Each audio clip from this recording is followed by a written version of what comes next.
27 साल के software engineer युवराज मेहता की मौत सिर्फ एक सड़क हादसा नहीं थी, बल्कि हमारे शहरी प्रशासनिक तंत्र की बड़ी विफलता है। इस विस्तृत इन्वेस्टिगेशन में जानिए कि वो 2022 का ऑफिशियल लेटर जिसमें इसी जानलेवा गड्ढे की चेतावनी दी गई थी, उस ट्रक ड्राइवर की दास्तां जो इसी डेथ ट्रैप से 2 हफ्ते पहले बाल बाल बचे थे। रेस्क्यू ऑपरेशन के दौरान क्या क्या चुनौतियां आई और क्यों नाकाम रही, ये सारी कोशिशें। आंखों देखे गवाह क्या कहते हैं और क्या है गवाहों पर दबाव के गंभीर आरोप, कानूनी कार्रवाई किस दिशा में जा रही है, किनके खिलाफ कौन सी धाराएं लगी हैं। चलिए इनको थोड़ा गहराई से समझते हैं। 17 जनवरी की वो रात जब 27 साल के सॉफ्टवेयर इंजीनियर युवराज मेहता ने अपनी जान गंवाई। लेकिन सवाल ये नहीं कि उनकी कार एक गड्ढे में गिरी, सवाल ये है कि आखिर वो गड्ढा वहां क्यों था। सवाल ये है कि उसके पिता, पुलिस, फायर ब्रिगेड, एनडीआरएफ सब मौजूद होने के बावजूद उसे 2 घंटे तक क्यों नहीं बचा पाए।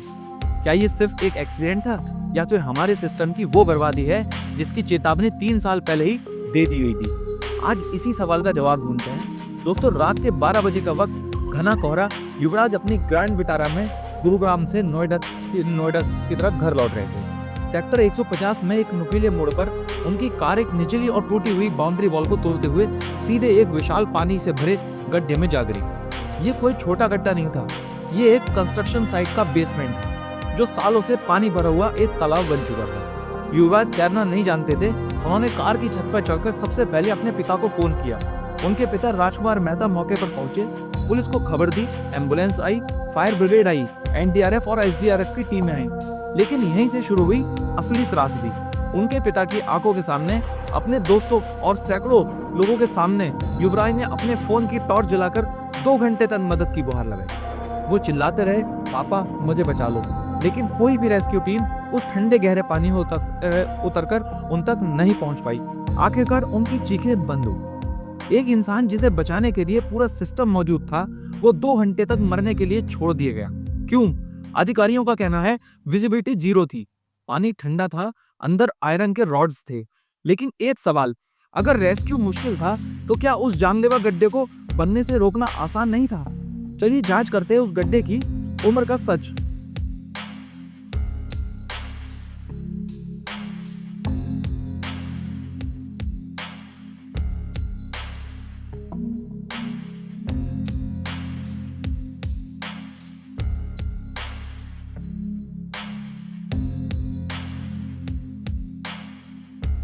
लेकिन एक सवाल, अगर रेस्क्यू मुश्किल था तो क्या उस जानलेवा गड्ढे को बनने से रोकना आसान नहीं था?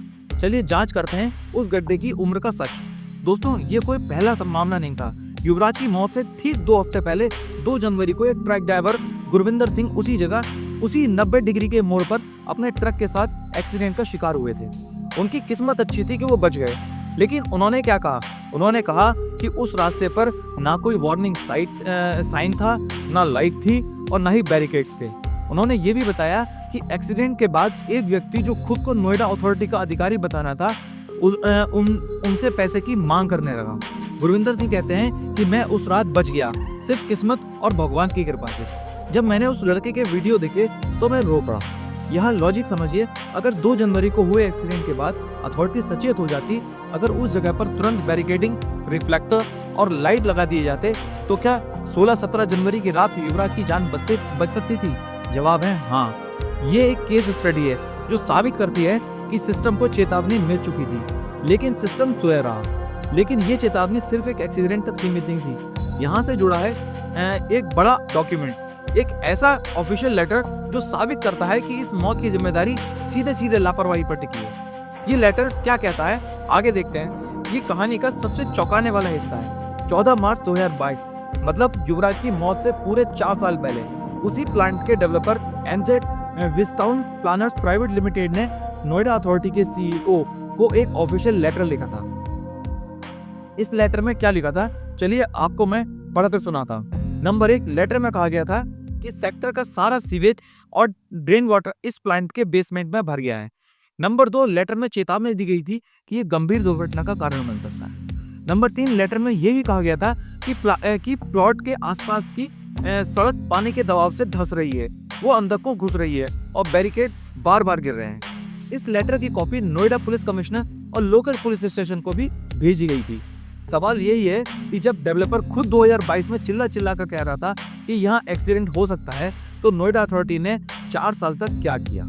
जवाब है कुछ नहीं। ये सिर्फ लापरवाही नहीं, ये क्रिमिनल नेग्लिजेंस है। तो सिस्टम फेल हुआ, लेकिन क्या रेस्क्यू ऑपरेशन भी फेल हुआ? क्योंकि रेस्क्यू टीमें तो मौजूद थी। फिर वो 2 घंटे क्यों लगे? क्या उन 2 घंटों के बीच कोई और कोशिश हो सकती थी? एक आंखों देखा हाल सुनने के बाद आप खुद फैसला कीजिएगा। एक वायरल वीडियो में एक युवक कह रहा है कि प्रशासन, पुलिस और एम्बुलेंस सब है, लेकिन लड़का डूब चुका है। हमारी आंखों के सामने तड़प तड़प कर डूबा है, लेकिन ये उनको बचा नहीं पाए।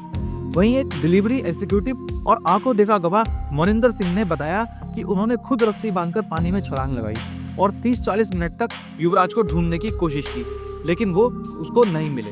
उनका आरोप है कि इमरजेंसी रेस्पॉन्डर्स पानी में उतरने को तैयार ही नहीं थे। उनका कहना था कि पानी बहुत ठंडा है और अंदर आयरन की लंबी लंबी रॉड्स हो सकती हैं। अब अधिकारियों की दलील सुनिए। नोएडा पुलिस के एक अधिकारी ने कहा कि पानी बहुत गहरा था, विजिबिलिटी खराब थी और अंदर मलबे का डर था। अब प्रशिक्षित कर्मियों को भेजने से और हादसा हो सकता था। लॉजिकल एनालिसिस ये है कि दोनों तरफ के तर्क हैं, लेकिन यहाँ सिस्टम का दूसरा फेलियर दिखाता है कि क्या भारत की राजधानी के पास एक महानगर में हमारे पास ऐसे trend aquatic rescue teams, boats और इक्विपमेंट नहीं है जो ठंडे पानी और खराब विजिबिलिटी में भी काम कर सके? क्या रेस्क्यू का प्लान सिर्फ दिन के उजाले और साफ मौसम के लिए बना होता है?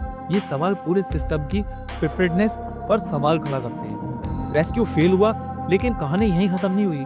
जब सवाल उठने लगे, जब जनता गुस्से में सड़क पर उतरने लगी, तो सिस्टम ने एक और तरीका अपनाया, शायद सबसे घटिया तरीका, विक्टिम को ही दोषी ठहराने का। कैसे? ये सुनकर आपको अभी और ज्यादा गुस्सा आ जाएगा। घटना के बाद सोशल मीडिया पर एक आक्रोश फैला। लोगों ने पुलिस और प्रशासन पर सीधे निशाना साधा। इसके जवाब में क्या हुआ? युवराज की छवि धूमिल करने की कोशिश पूरी तरीके से शुरू कर दी गई। मीडिया में उनकी एक शाम को बार में दोस्तों के साथ बैठे हुए वीडियो और फोटो पर जोर दिया जाने लगा। एक तरह से इशारा किया जाने लगा कि शायद वो नशे में थे या ओवर स्पीड कर रहे थे। सोशल मीडिया के यूजर्स ने इस पर सख्त प्रतिक्रिया दी। एक यूजर ने लिखा कि भले ही वह पार्टी करके ओवर स्पीड कर रहा था, लेकिन उसकी मौत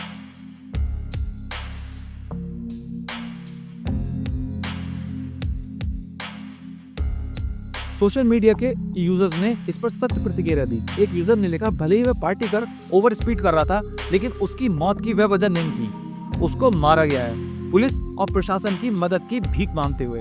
लेकिन इससे भी ज्यादा गंभीर आरोप है गवाहों पर दबाव का। गवाह मोनिंदर सिंह ने बाद में कहा कि पुलिस ने उन्हें स्टेशन बुलाया, एक पार्क में ले जाकर डांटा और मीडिया से 10 दिन दूर रहने को कहा। उनका आरोप है कि पुलिस ने उन्हें एक स्क्रिप्ट दी और उसके खिलाफ एक वीडियो रिकॉर्डिंग करवाया, जिसमें पुलिस की तारीफ की गई। ये अगर सच है तो ये सिस्टम का तीसरा और सबसे ज्यादा डरावना फेलियर है इन्वेस्टिगेशन में हेराफेरी का। तो दोस्तों आइए एक बार फिर सारे फैक्ट्स को देखते हैं। फैक्ट नंबर 1, 2022 में ही डेवलपर ने लिखित में इस जानलेवा गड्ढे के बारे में चेतावनी दे दी थी। फैक्ट नंबर 2 कि जनवरी 2026 में एक ट्रक ड्राइवर उसी जगह एक्सीडेंट का शिकार हुआ था। फैक्ट नंबर 3, 17 जनवरी 2026 को युवराज की मौत हुई। Fact number 4, rescue operation fail रहा। फैक्ट नंबर 5, बाद में विक्टिम ब्लेमिंग और गवाहों पर दबाव के सीधे आरोप लगे। अब जिम्मेदार कौन? Number 1, developer. हाँ बिल्कुल, डेवलपर जिसने गड्ढा खोदा और उसे अनसेफ छोड़ दिया। पुलिस ने एमजेड विस्टाउन के डायरेक्टर अभय कुमार को गिरफ्तार किया है। उन पर भारतीय न्याय संहिता बीएनएस की धारा 105 केवल गलती के कारण हत्या, 106 लापरवाही से मौत और 125 दूसरों के जीवन को खतरे में डालने वाले कार्य के तहत केस दर्ज हुआ है। नंबर 2, नोएडा अथॉरिटी, बिल्कुल, जिसने 2022 की चेतावनी को नजरअंदाज किया, जिसने ना तो गड्ढा भरवाया ना ही उचित वार्निंग साइन लगवाए।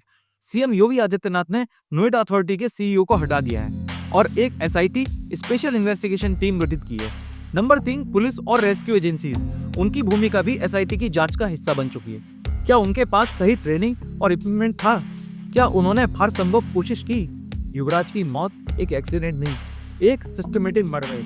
ये उन हजारों लोगों की आवाज है जो हर रोज ऐसे ही अनमार्क्ड डेथ ट्रैप में से गुजरते हैं। ये सिर्फ एक गड्ढे की कहानी नहीं, हमारे शहरी इंफ्रास्ट्रक्चर, हमारी जवाबदेही और हमारी इंसानियत के टूटने की कहानी है। दोस्तों ये कहानी सुनकर आप क्या महसूस कर रहे हैं, गुस्सा, दुख या बेबसी? मेरे लिए कमेंट में बताइए। नंबर 1, इस पूरे घटनाक्रम में आपकी राय में सबसे बड़ी लापरवाही किसकी हुई? डेवलपर, नोएडा अथॉरिटी या रेस्क्यू टीम? नंबर 2, क्या आपको लगता है कि एसआईटी की जांच निष्पक्ष होगी और दोषियों को सजा मिलेगी, या फिर ये भी मामला फाइलों में दब जाएगा? नंबर 3, सबसे अहम सवाल, आपके आसपास, आपके शहर में क्या कोई unsafe construction sites, open manhole या डेथ ट्रैप्स हैं जिनकी तरफ किसी का ध्यान नहीं गया? क्या हम सिर्फ एक खबर का इंतजार करेंगे? इस वीडियो को शेयर जरूर करें ताकि ये सवाल सिर्फ हम तक सीमित ना रहे, ताकि युवराज मेहता सिर्फ एक नाम ना बनकर रह जाए, बल्कि एक वो बदलाव बन जाए जो हमारे सिस्टम में बहुत ही ज्यादा जरूरी है। एक जान तो हर हादसे में जाती है, लेकिन सवाल ये रहे कि उस हादसे से सिस्टम क्या सीखता है, या फिर वो सिर्फ एक एफआईआर और एक सस्पेंड ऑर्डर और फिर सब कुछ पहले जैसा हो जाता है।